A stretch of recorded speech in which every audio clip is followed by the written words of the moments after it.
फिर कार्यक्रम का समापन।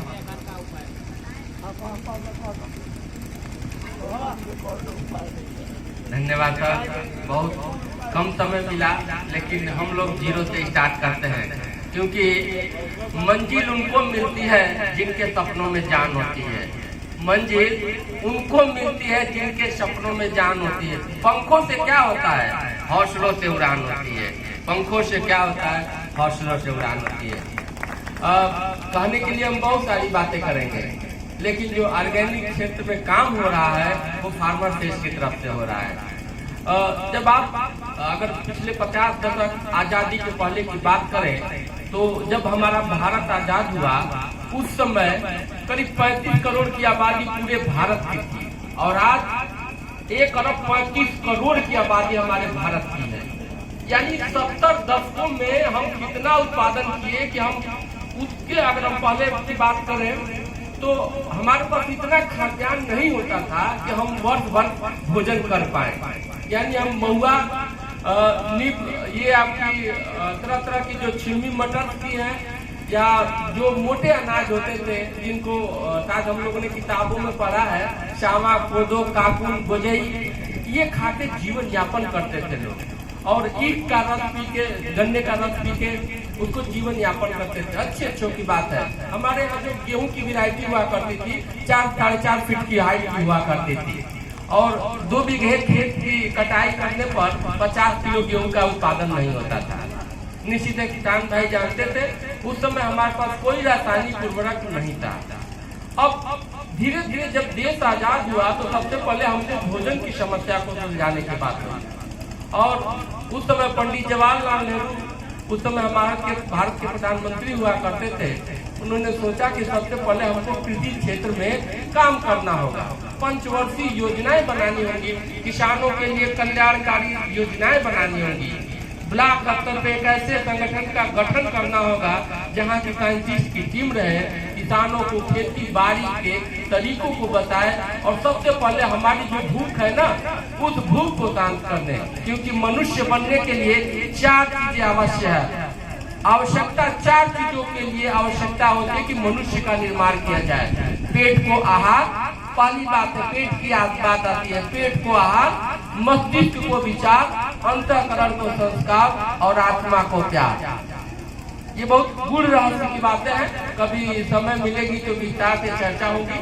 लेकिन पहला जो पॉइंट था पेट को आहार, कैसे पेट को सुधा को शांत किया जाए, इसलिए 1960 में पंडित गोविंद वल्लभ भाई पंत एग्रीकल्चर कृषि विश्वविद्यालय की स्थापना उस समय उत्तर प्रदेश में ही था, लेकिन इस समय उत्तराखंड स्टेट में सबसे पहला कृषि विश्वविद्यालय की स्थापना की गई, और लोगों को खेती बाड़ी के टेक्निकल चीजों से जोड़ा गया।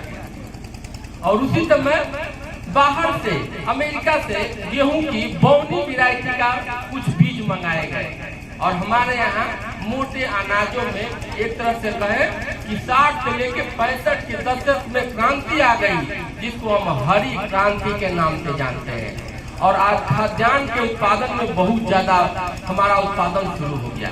लेकिन हमको पहले क्या था कि हमको ज्यादा से ज्यादा उत्पादन करना है, तो हमारी साइंटिस्ट की टीम और साइंस दोनों मिलकर क्या किया, किसान को बीज दे दिया बोने के लिए, उनकी फसल में कैसे पैदावार हो।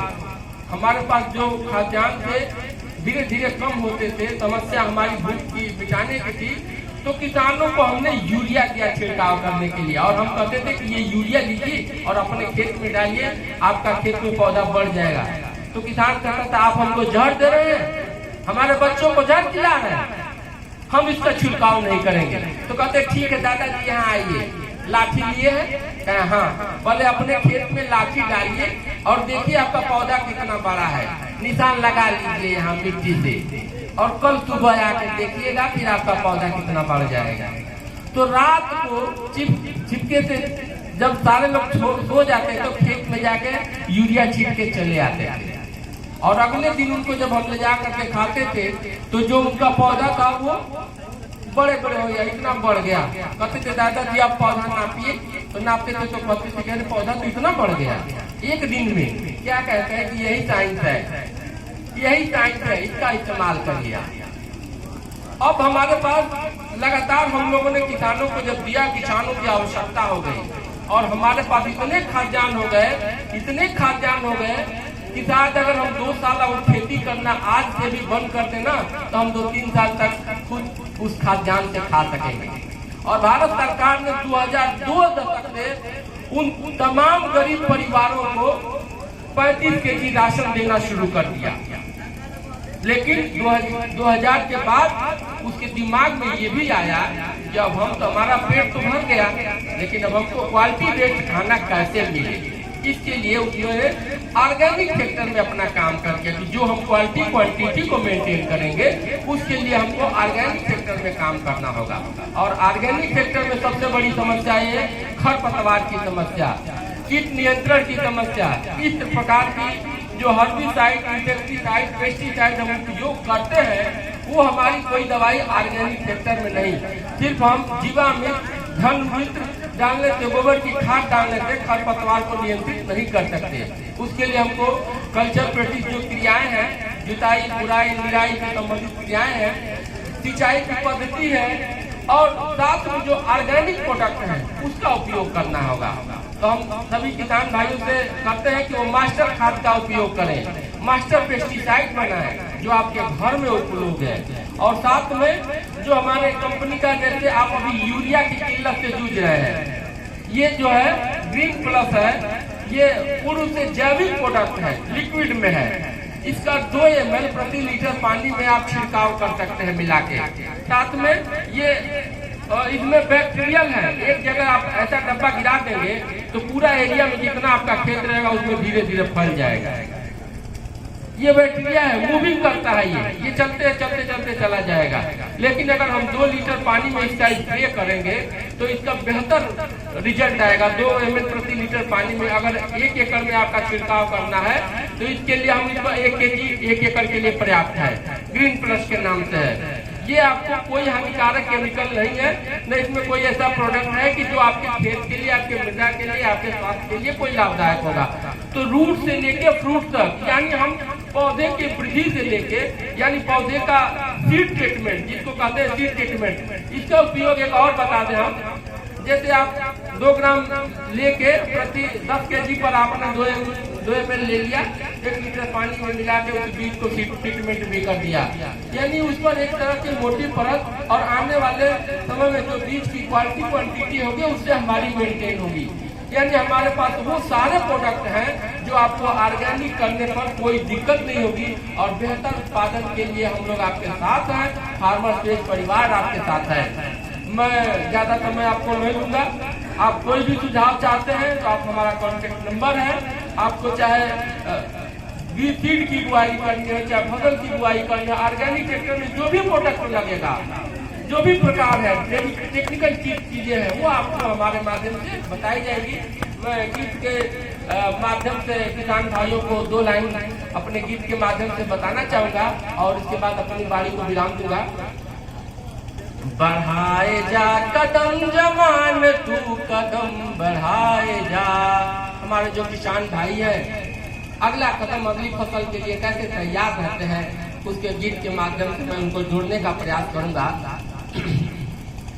बढ़ाए जा कदम जवान, तू कदम बढ़ाए जा, गाए जा खुशी के गीत तू जवान गाए जा। जब किसान की फसल लहलहाने लगती है तो उसके आधार पर उनका त्योहार भी निर्धारित होता है, उनका मन भी हरियाणा रहता है, उनके विचार भी हरियाणा जाते हैं और खुशी के उमंग में वो गीत को गाता है। और तरह तरह के त्योहार भी कृति से सभ्यता संस्कृति उन त्योहारों पर आधारित भी है।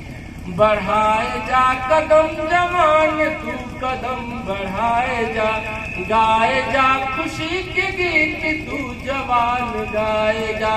तू चला तो चल दिया जमाना तेरे साथ साथ। बाबू थोड़ा सा माइक करो, बढ़िया आवाज है, क्या कर रहे वहां बैठ के। तू चला तो चल दिया जमाना तेरे साथ। अगर किसान खेती न करे तो बैंक और ऑफिस में बैठ के एसी के रूम में बैठकर हम किसानों के प्रति नीतियां नहीं बना सकते, वो सब बेकार है। क्योंकि किसान ठंडी पाला सहकर गर्मी सहकर हमको लिए हमारे लिए जो अन्न का उत्पादन करता है और नीतियां हम एसी रूम में कमरे में बैठ के उसके लिए निर्माण करते हैं। बढ़ाए जा कदम जवान तू कदम बढ़ाए जा, गाए जा खुशी के गीत तू जवान गाए जा। तू चला तो चल दिया जमाना तेरे साथ साथ, तू रुका तो रुक गया फसाना तेरे साथ। किसान जब खेती बंद करेगा तो सबकी एक दिन खाना सबका चूल डाउन हो जाएगा, चूल्हा बंद हो जाएगा तो सबकी अकल ठिकाने हो जाएगी। तू चला तो चल दिया जमाना तेरे साथ साथ, तू रुका तो रुक गया फसाना तेरे साथ साथ। किसान खेती करना बंद, काम कहानी खत्म। तू चला तो चल दिया जमाना तेरे साथ साथ, तू रुका तो रुक गया फसाना तेरे साथ साथ। इस अंधेरी रात में दिवालिया मनाए, जो हमारे प्रोडक्ट है ऑर्गेनिक सेक्टर में काम करते हैं और जो महारूपी हमारा जो रासायनिक है आपको दाना रूपी में जकड़ा है, उस पर 2 लाइन कहूंगा। तू चला तो चल दिया जमाना तेरे साथ साथ, तू रुका तो रुक गया फसाना तेरे साथ साथ। इस अंधेरी रात में दिवालिया मनाए जा, बढ़ाए जा बढ़ाए जा बढ़ाए जा कदम जवान तू कदम बढ़ाए जा, गाए जा खुशी के गीत तू जवान गाए जा, गाए जा खुशी के गीत तू जवान गाए जा। अगर आप ऑर्गेनिक सेक्टर आज से तैयार नहीं होते हैं तो अपने आने वाले नाती पोता को आप एक जहर मुक्त समाज और जहर मुक्त मृदा देने के लिए बाध्य है। और उसका दोषी कोई नहीं, सिर्फ आप ही है, आप ही है, आप ही है। मैं सभी टीम का स्वागत वंदन अभिनंदन करता हूँ। के भगवान प्रति आई है हमारी अध्यक्षता कर रहे डॉक्टर राजा रंजन मैम, उनका भी मैं स्वागत करता हूँ। पंचायत भवन बड़का गांव की तरफ से, जनप्रतिनिधियों की तरफ से, साइंटिस्ट की टीम जो हमारे साथ आपको तरह तरह की जैविक खेती के बारे में बताए, मैं सभी का स्वागत वंदन अभिनंदन करता हूँ और चाहता हूँ कि हमारे यहाँ के जो किसान भाई हैं पूर्व से जैविक खेती को अपनाएं। उनकी लागत कम, मुनाफा ज्यादा होगा, इसमें 2 राय नहीं है। गोबर 5 केजी 10 केजी से आप 1 कट्ठे के लिए 1 एकड़ के लिए अच्छा उत्पादन कर सकते हैं, इसमें कोई 2 राय नहीं। स्वयं आप स्वस्थ खाएंगे और अपने समाज को, अपने बाल बच्चों को, आने वाली संस्कृति को एक अच्छा संदेश दे के जाएंगे। आपके दादा ने आपके लिए जो 2 एकड़ का प्लाट छोड़ा था, क्या वो भर्ती करके छोड़ा था? उसका बंजर तो छोड़ा था नहीं, आप भी दोगे। तो मैं फार्मर फेस्ट के CMD सर मुरारी सर को भी धन्यवाद दूंगा कि आपने अपने माताओं को जागृत करने का काम किया, बहनों को जागृत करने का काम किया।